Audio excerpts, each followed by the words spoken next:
Hi, it's Tony Robbins. Happy New Year. Listen, how's your new year coming out so far? I know it's early. It's January 15th, and I thought I'd send you out this little video message because you know what that day means, don't you?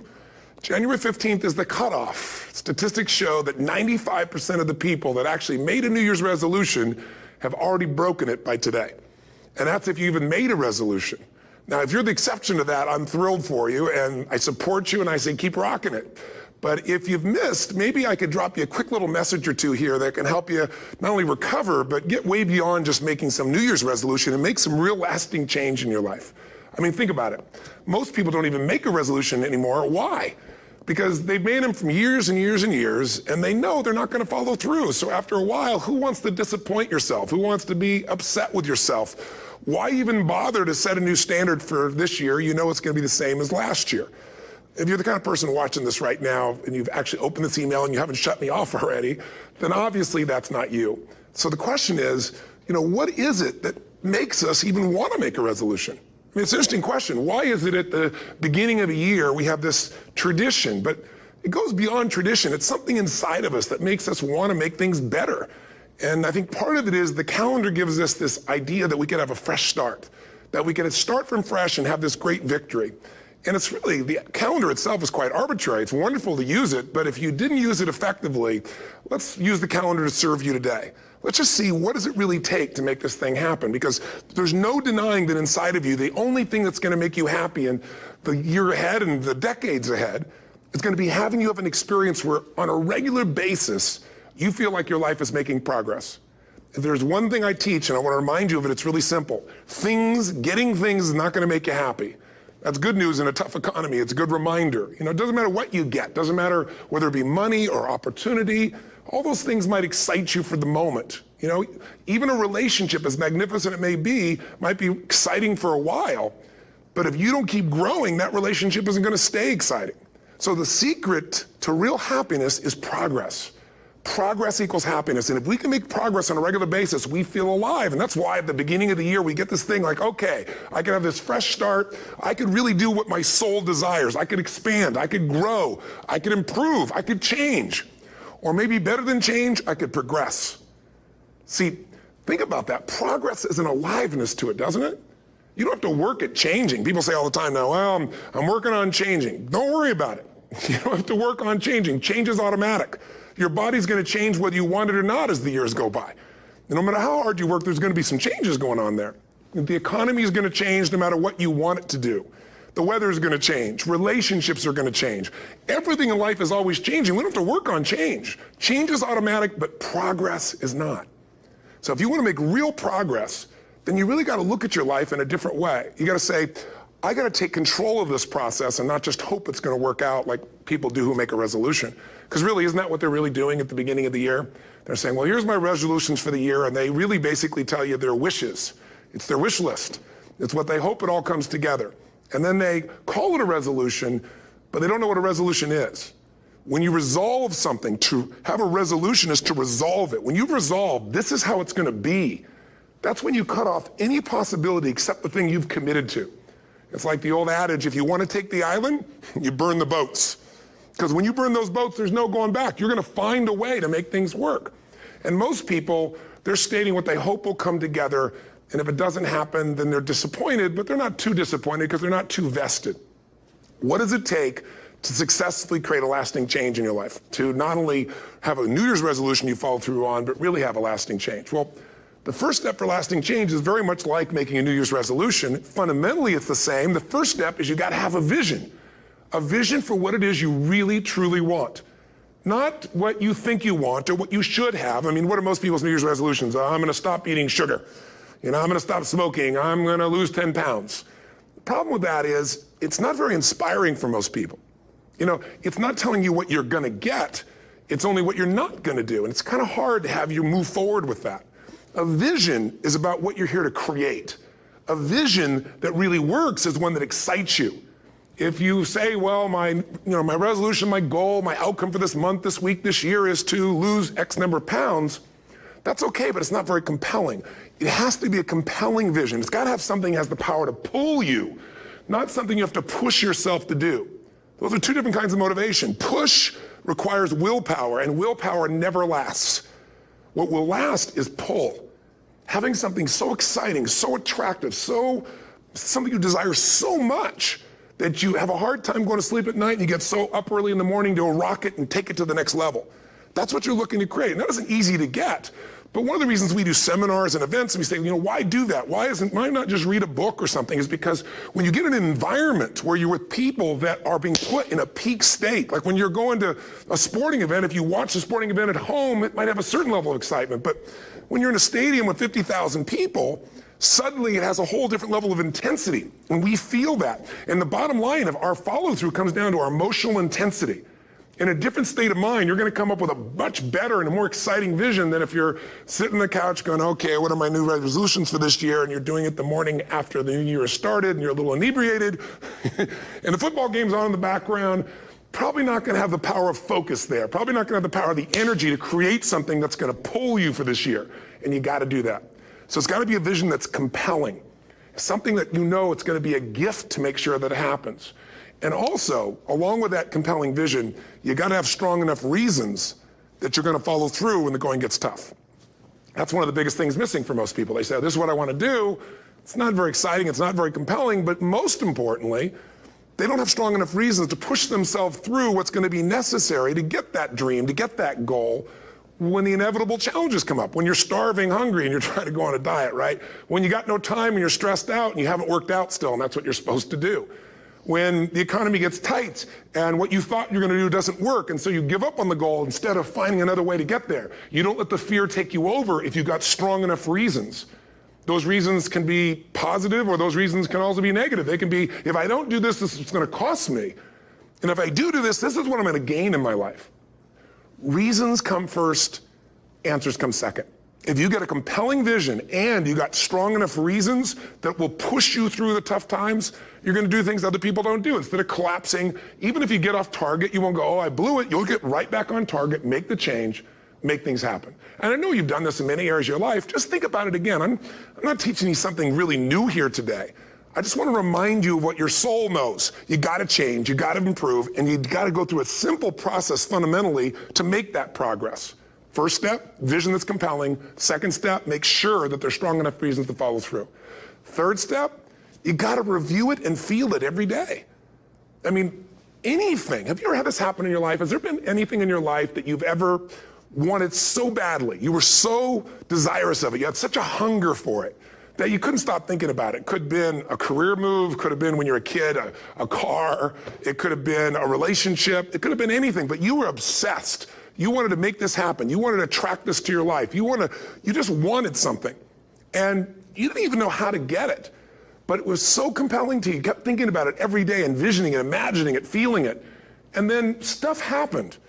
And suddenly you started to attract people or situations to your life, and it just came together. Like, you didn't even have a total plan. It was just that it was so a part of your focus with so much intensity and emotion so often that it sensitized you to notice anything that could get you there.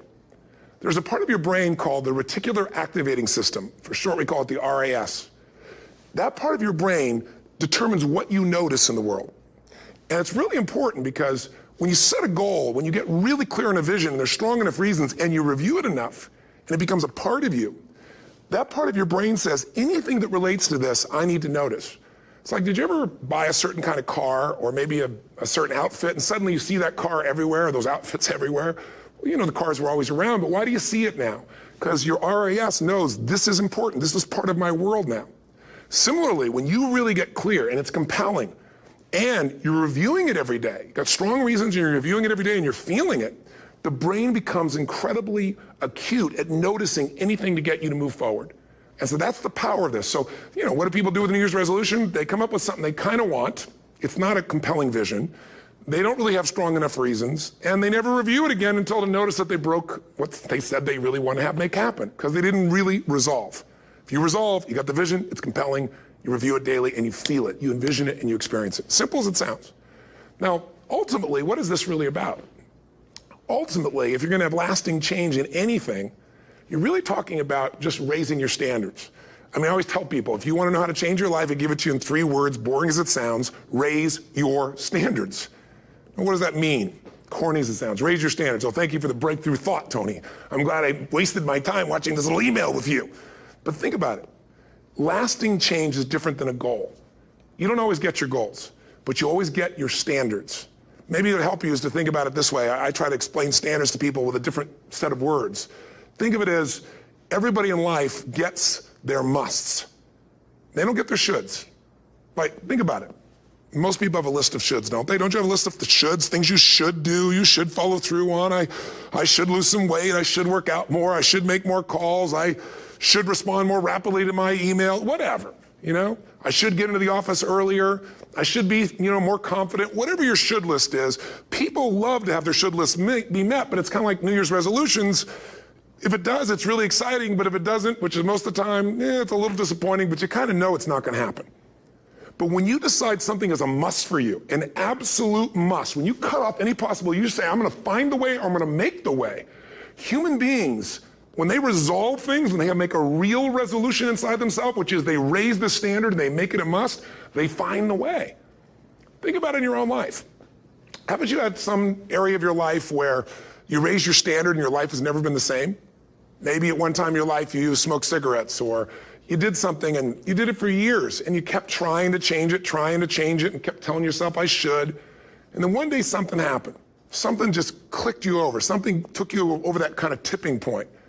And inside yourself you said no more. And it was a very, very different experience, wasn't it? Something inside of you shifted and what was a should became a must, and you've never gone back. Is there an area like that in your life you can think of? Again, did you ever smoke cigarettes? Did you ever eat a certain way, drink a certain form of alcohol, and then finally say no more, and you just don't go back? And notice this, it doesn't really take any willpower anymore. Because somewhere when we make this click, when we make something a must, we attach ourselves to it. It becomes part of our identity. And one thing I've learned in the last, 33 years of working with people from now over 100 countries, 4 million people, is human beings absolutely follow through on who they believe they are. If you said to me, well, I'm really going to work hard to stop smoking, but I've been a smoker my whole life and I am a smoker. I know your days are numbered. You're going to be back smoking cigarettes again, because we all act consistent with who we believe we are. I tell people the strongest force in the whole human personality is this need to stay consistent with how we define ourselves. If you define yourself as somebody who is really conservative, you're not going to be crazy and act nuts unless you're really drunk or something, and then you can say it's the alcohol, when it's really just you finally getting permission to be yourself. The alcohol is your excuse. If you're a really crazy person, you act crazy, outrageous, playful. You don't act conservative because that's not who you are. Very often people say, well, I can't do that. I'm not that kind of person. And I always say to people, really, when did you define yourself? I mean, really, how many years ago did you come up with what you could and couldn't do in your life? How many years ago? Most people, if they really look at how they're living their life today, it's based on a set of standards, a set of beliefs that they made choices about 10, 20, 30 or more years ago. I mean, very often we made decisions in our youth or very young about what to believe, about what we were capable of, about who we are as a person, and that becomes the glass ceiling, if you will, that controls us.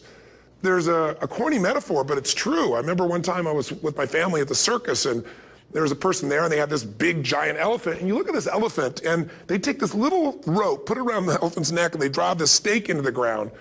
And I mean, you look at this, and you know that elephant could rip down the entire tent with almost no effort. And yet, the elephant doesn't struggle, doesn't try. Why? Because the elephant's conditioned. And they take that elephant and condition the elephant when it's a baby elephant. That's how they train him. When it's a little baby elephant and it doesn't have the power yet, they put a big rope around it and they drive this huge stake in the ground, and the elephant fights and fights and fights. And one day, finally, that elephant decides, I'm not capable of pulling this out. And once that becomes the definition of an identity of anyone, an elephant in this case, they don't even try anymore. It's just who I am, that's how it is, that's just the way it is in my life. I'd like to ask you to take a look at any place you've got a limitation and ask yourself, when did I decide to accept that limitation? And you may not even see it as a limitation. You might see it as just that's who I am. But so often in our lives, we've adapted to be a certain way so that we don't fail or so that people will like us or respect us, but it's not necessarily who we are. Joy comes when you're spontaneous. It's really hard to be truly happy when you're not being yourself. And most of us have no clue who we are. And so a big part of my work, if you've ever been to an event, you know, is to get people to do things spontaneously without thinking, because that's when the real you shows up. That's when the energy comes alive. And when you do that, when you start to connect to your true nature, suddenly there's energy available for you to set a higher standard for what you want in your life. That's what this is really all about. And when I talk about standards, when I talk about, you know, shoulds versus musts, think about your own life. I know there have been areas in your life where some point in time you just shifted and you raised the standard and your life changed. Because whatever people have their identity attached to, they live. We live who we believe we are. That's just how it works. It's just kind of like, I'll give you an example. Look at your physical body. Your physical body today is an absolute reflection of only one thing, not your goals, not your desires, but your standards. The identity you have for yourself. If your standard is you're an athlete, then there's a certain amount of strength, a muscle tone, and energy that's available in your body on a regular basis because that's who you are. And so you do whatever's necessary to maintain that identity.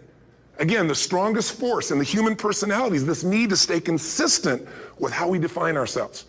Because if you don't know who you are, you wouldn't know how to act. Once you lock in on that identity, your brain finds a way to keep you there. If you say, you know, man, I'm overweight, I've always been overweight, I'm big boned, and that's the story you got, then you're going to always find a way to get back there. That's your settling point. That's your identity. That's where things lock in. If you see somebody who's in really great shape, you ask them, do you work out? You know the answer. Yes. How often? And they'll tell you 3 times, 4 times, 5 times a week, whatever. In a seminar, I'll ask people, who here works out at least 5 days a week? And I'm stand up. And you look around that room, and you know that they work out 5 times a week because you can see their body. You don't just get a result without some kind of action, without some form of ritual. Ritual meaning actions you do consistently. Now, do you think those people that are out there working out 5 days a week, do they have more time than you do? Or I have, or anybody else? Of course not. Is their life less busy? Of course not. It's just a must for them. They must work out that way, and they've made that turn and their life's changed. So I'm not saying you have to work out 5 days a week. I'm just saying whatever you really want, wants don't get met consistently. Standards do. Whatever you identify, this is who I am. And so it's not so much about changing your identity as there's expanding it. You know, deciding that, you know, instead of your goal is to lose 10 pounds, which is not compelling, what if your vision was to get back to my fighting weight? You know, this year, this month, this next 90 days, I'm going to transform my body. I'm going to take on a new challenge. I'm going to find some technique or strategy, there's a million of them, that can reframe myself where I want to feel younger, stronger, more vibrant than ever before. Here's my reasons. Because I want the energy to really make my life work. Because it's tough out there, and I want to be stronger than I've ever been before. I want to go in front of the mirror, and if I'm naked, not, you know, want to laugh. I want to look there and take a good look and go, yeah, I'm proud of whatever I see there. Whatever it takes, something's going to make you laugh, smile, something that's going to tease yourself, but something's going to move you to another level. If you identify yourself in a new way and you own that every day, and that becomes the standard of how you live, you'll find the way to make that standard real. Money's the same way. Think about it. It doesn't matter what's happening, quote unquote, in the marketplace. People that make money find a way to make money no matter what, don't they? I mean, most people's standard is to pay their bills. So that's what most people find a way to do, even when economic times get tough. Most people, if that's their absolute standard, they find a way. Some people's standard is pay their bills most of the time. And so most of the time they do. Some people's standard is not just to pay their bills, but to take care of their family and maybe even some of their friends. And they find a way. In fact, you know, some people may be in a family where they don't have enough money. They barely have money to pay their bills. They work their guts out. And then somebody, their mother, their father, somebody else, their sister gets ill, and there's not enough money to take care of it. Nobody else has money in the family. They don't either, but they find a way to get that money to take care of their mother or father, don't they? And pay their bills. They never could do it before. Why? The situation made them raise their own standard. And not everybody does that. Somebody else in the family might have money and still not take care of their mother. It all comes down to the inner game, my friends. Changing your life is a change in the inner game. The outside world you can't control, but you have absolute control over this one if you learn the dynamics of what shapes you. And identity is one of those simple, clear, fundamental basics that if you start to shift it, everything else will shift in your life as well. Some people, by the way, have to have more than enough money to do what they want, when they want, where they want, with whomever they want, contribute the way they want. And if that's their must, they find a way. I know that sounds overly simplistic, but it's true. You know, somebody once said you could take all the money in the world out of the hands of everybody, out of all the wealthy people in the world who are really successful, give it to other people. It wouldn't take too long, those people would have it back in their hands. It's not because they're manipulative, it's because they have a standard. Some are manipulative, don't get me wrong, but they've got a standard of what they're gonna find a way to make happen. I'm just simply saying to you, take those 3 magic words and live them. Raise your standard. And if you really wanna do it, then I'll tell you the most important secret. Have you ever done this? Have you ever told yourself you're raising your standard? Okay, I'm gonna go make this happen. I'm gonna go make this much money. I'm gonna transform my kids. I'm gonna create the ultimate relationship in my life. I'm gonna transform my body, whatever it is. And then you don't have strong enough reasons and you don't use it. You don't follow through. It's because you didn't back up your standards with what makes those standards real, and that's rituals. Rituals are where the power is. Whenever we do our Robbins results coaching, and we say Robbins equals results, the way we get results with people, it's the same way if you listen to my Ultimate Edge program, or back in the old days, Personal Power, or if you went to one of my seminars. You know what I do is I take these huge challenges you got and we break them down into little bite-sized steps.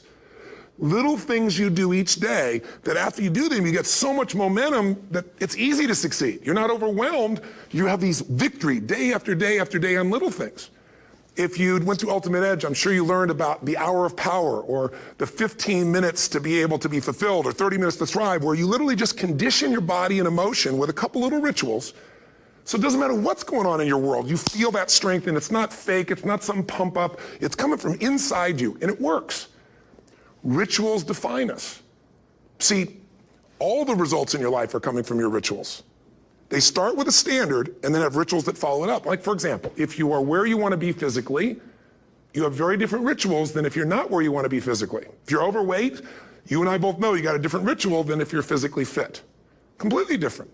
You get up in the morning, what's the first thing you do if you're fit? Your shoes are there, you roll over, doesn't matter how you feel, you put on your shoes, you lace them, you start walking, or whatever that ritual is. If you're overweight, you roll over and you have a very different ritual. You might roll over several times to turn the alarm clock off. You go in and get your mocha, smocha, whatever, special coffee. You stop by at Starbucks, or whatever the case may be. You have your nice sugar muffin. It's supposed to be really nice for you. Whatever you do, it's a different ritual. If you have a great, passionate relationship, you have very different rituals in how you come home than if you have a lousy relationship. When you come home and the first thing you do is you're tweeting somebody, or you're emailing, or flipping on the news, or you don't even come home.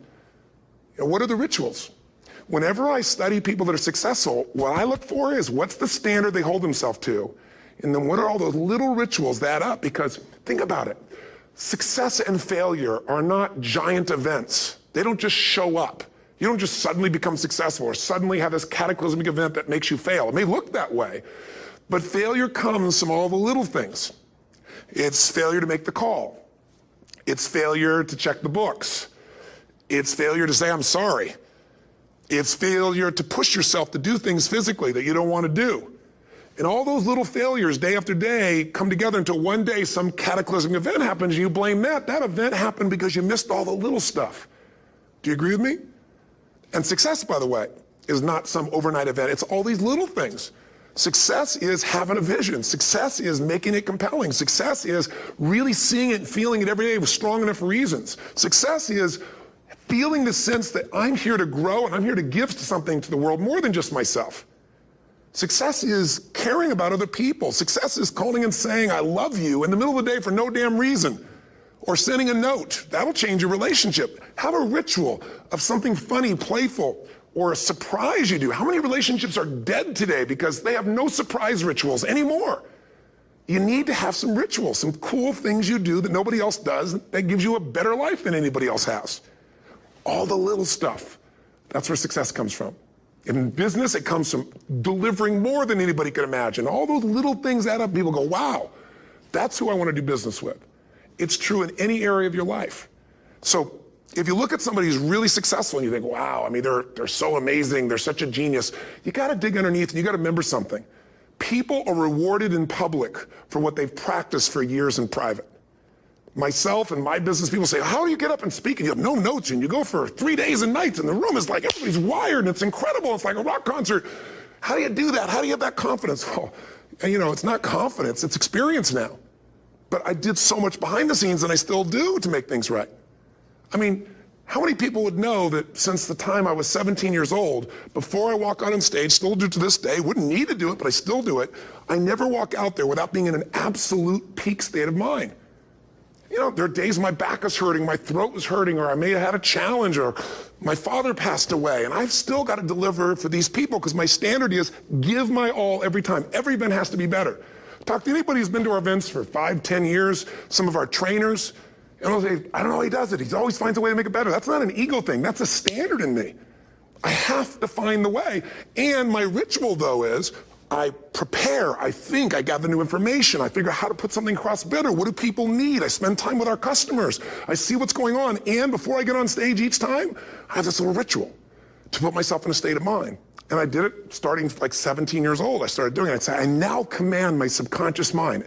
And I say this out loud several times, this little phrase, set of phrases, as an incantation to kind of condition my mind and body. And I'd say, I now command my subconscious mind to direct me in helping as many people as possible today by giving me the strength and the emotion and the humor and the brevity, whatever it takes to show this person and help this person change their life now. And I started that with a person when I worked with people one-on-one, and I would do that for 45 minutes driving in my Volkswagen to go serve and coach somebody for the first time. Now I don't say that person, I say these people, and I can go out in a room of 10,000 people and deliver for 50 hours, and I do it every time I come back on stage. It's a ritual to go into peak state. Peak states don't just show up, they don't interrupt you. Great ideas don't interrupt you, you gotta pursue them. I talked to Michael Jordan, I'll never forget, at the peak of his career, and got to watch his final game, saw him backstage and spent some time with him, and it was a pretty exciting time. He was the greatest basketball player I think that ever lived and has ever lived. And I asked him, I said, what sets you apart, Michael? What is it? And is it God-given talent, ability, skill? What is it? And he said, Tony, he said, I can shoot you straight. It's not, me trying to act humble. He goes, I have a lot of talent, a lot of God-given talent, a lot of skill. I've worked really hard. But he said, really, it's my standards. He said, every day I demand more from myself than anybody else could humanly expect. I'm not competing with somebody else. I'm competing with what I'm capable of. Magic formula. Because most of us lower our standards. Why? Because who you spend time with, my friends, is who you become. One of the biggest reasons I started going to seminars when I was like 17 is I had nobody around me as a great role model. I could read about somebody, but being around people, being in that environment was very different. Finding a way to go to work with someone who lived that standard of life was very different. You get around people with low standards and you compete with it. You don't need to compete with it. It's like, okay. Remember Jerry Springer? I don't know if he's still in the air, but I remember he used to get people on the show, and I thought, where would he find these people? And why would people watch? I'll tell you why they watch. They watch these people and go, my life's still pretty darn good compared to that person. Look at them. You don't have to change your life. All you have to do is find somebody with a lower standard, and you'll feel good about yourself. But if you feel that good feeling, it's an illusion. The only thing that's going to make you happy, my friend, in this year or any other, is to step up. It's to raise the standard. It's to discover what you're capable of and feel that incredible power of pushing through whatever's holding you back and get to the other side of more of your true self. That's what this game's all about. And look at the best of the world in anything. Tiger Woods, what's his vision? To win golf tournaments? No, to be the best that ever lived. That's his goal. That's his vision. But here's what's interesting. He backs it up with rituals. If you just have a vision and you don't have the rituals, stop lying to yourself. His rituals are, he started doing things nobody did before. He went and started lifting weights. Golfers lifting weights? No way. He went out and he changed his swing when he was the best in the world because he realized in order to be the best that ever lived, he was going to have to change his swing. If you know anything about golf, you don't change your swing when you're the best. And he went and retrained himself because he has different rituals than other golfers. Now many people are modeling his rituals to get better. It's amazing. You look at somebody like Michael Phelps, the 2008 swimmer, won 7, only 2 people, I think, in history, if I remember correctly, that have gotten 7 gold medals in one session. And here's a guy, he's got number 6 under his belt, and he's exhausted, and he's going in for that final swim. I'm sure you remember. And how does the guy win? By 1/100th of a second. Do you think that was some massive skill that got him over the top? Or was it a standard that says, this is who I am? I am the champion. And no one is taking this from me. And somehow in those final milliseconds, 1/100th of a second, he pushed himself just beyond his competitor. But you know about Michael Phelps? What allowed him to be able to push beyond that moment is his rituals. Go study the guy. Most people who swim have these unbelievable workouts. He does 2 and 3 of those workout sessions a day. All the other swimmers in the beginning thought he was insane. You're gonna overtrain, you can't do that, it's not physically possible. But he had a standard and the rituals to back it up. So here's my final message to you, because I've gotten carried away. I thought I was gonna send you like a 5-minute message, but as you can see, there's no script here. It's just me going a little crazy with you, but I wanna really see you get what you want this year. Don't let this year be like last. And if last year was great, still don't let it be that way. Raise the standard. If your life is perfect and extraordinary, you darn well know you're not gonna be happy unless you keep making it better. That's what makes us feel alive. It's not what we get that makes us happy. It's who we become and what we're able to give because we become more. That sense of contribution is what creates the deepest meaning. So here's my assignment for you if you want one. If you want to go from conversation to some action, here's a simple thing to do. What's an area of your life right now that you really want to improve? What's an area that's important to improve? If your body's great, how about your career? If career's great, how about your relationships? Intimate one especially, or your kids, or your relationship with your creator, your spiritual side of your life. Or is it your finances? Figure an area that really matters. Decide on that area. Number one, write down what your life is like in that area right now as specifically as possible. So you might say, well, I'm 13.5 pounds overweight, whatever the weight is, whatever the situation is, or my body fat's like this, or I wake up exhausted in the morning, and you write the truth of where you are right now. So you're real clear. Or I'm not in a relationship. I say I want a relationship, but I'm not in one, and I don't seem to find them. All the good ones seem to be gone is my belief. And I really do want one, but I don't have it. Whatever your definition. Or I'm in a relationship, and God, I wish I wasn't in a relationship. I'm planning my escape, wherever you are. Or I have a wonderful relationship, we love each other, but there just isn't enough passion. Just write the truth of where you are. The area you want to change, but write how it is. And then the second step is, this is where you got to be really honest with yourself. What are the rituals that have put me there? Because whatever results you're getting, even if you don't like the results, there's some rituals that are keeping you in that place. There's some rituals of what you eat or don't eat, how you move or don't move, how you sleep or don't sleep. There's some rituals in the lack of variety or spice or energy or focus in an area.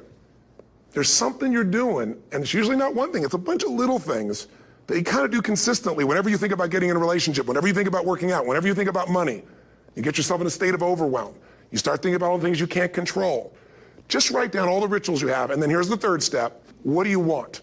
What's your vision? And be really specific. I want to be my fighting weight. I want to be the strongest I've ever felt. I'm going to turn whatever it is, be specific. And then, last step number 4, what are the rituals that'll get you there? What would you need to do differently each morning if you're going to be that kind of energy, that kind of strength?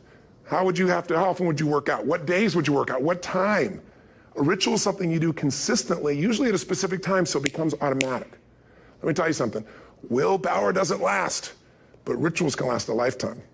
I bet you have some rituals in your life right now you've been doing for years, even though some of them don't serve you. I'm just saying, wake yourself up. If you want a new year and a new life, you don't need to start on January 1st. Start today. Start with this little video. And just begin to see what happens and see how easy it is to just do a few little rituals. Don't do them all, just do 2 or 3 new things. And you know what happens? You'll get momentum. Because once you discipline yourself in one area of your life, you feel yourself doing it in other areas as well. And I always say something that my original teacher taught me. I always remind people, there's always 2 pains in life. There's the pain of discipline, or there's the pain of regret. And discipline weighs ounces, as my friend Jim Rohn taught me. Regret weighs tons. You don't have regret. So right now, what do you want to change? What's it really like? What are the rituals that got you there? That'll take a little homework. If you're not sure, ask the people around you. They'll tell you what your rituals are. What do I really want in depth? What are the rituals that'll get me there? And then get yourself to start a few of those actions and lock them in place. If I can help you in any way, we're here as a company to support you. Come have an event with us. Come to Unleash the Power Within or Mastery University, or get a coach. You can get a free coaching session if you call our company and click on something on this. We'll probably have something on it, or get a product. Or don't do anything with us, but do something with somebody, starting with you. If you make the changes in yourself, you're going to be proud this year, and no amount of money or accolades from other people can mirror the feeling of being proud of knowing you've taken back control of your life, or you've taken a great life to another level. Because once you do that, you have something you can give other people, whether it be your kids or your friends or your family. And ultimately, that's what life's about. So thanks for listening. I don't know how long I went here, but I hope this has been helpful for you. I just thought it's a new year, and I want people to be able to truly create a new life. And until I see you again, hopefully soon, or gets a chance to meet you, live strong and live with passion. And of course, God bless to you. Happy New Year.